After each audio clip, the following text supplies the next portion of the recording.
Hi అండి. మన చిన్నగున్నప్పుడు అమ్మ వాళ్ళు ఏం పెట్టినా గానీ తినేసేవాళ్ళం. ఆఖరికి సద్దన్నం పెట్టినా గూడా బాగా కడుపు నిండా తినేవాళ్ళం.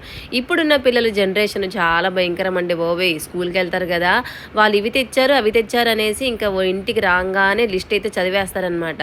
సరే ఇంక మా పిల్లయితే అడుగుతుంది కదా! స్పెషల్‌గా ఏదైనా ట్రై చేద్దామనేసి ఇంట్లో ఎలాగో బ్రెడ్ ఉందనేసి ఈరోజైతే ఆలు శాండ్‌విచ్ అయితే చేశానండి. చాలా బాగొచ్చింది. మీరు గూడా ట్రై చేసి కామెంట్ చేయండి. ఫస్ట్ అయితే ఆలుని ఉడకబెట్టుకొని పక్కన పెట్టేసుకోవాలి.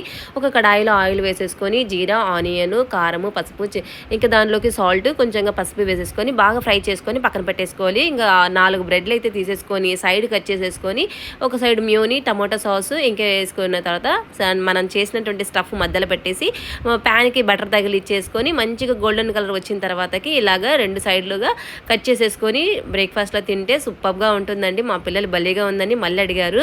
మీరు కూడా ట్రై చేయాలి. కామెంట్ చేసి పక్కగా చెప్పేయండి. వీడియో నచ్చితే లైక్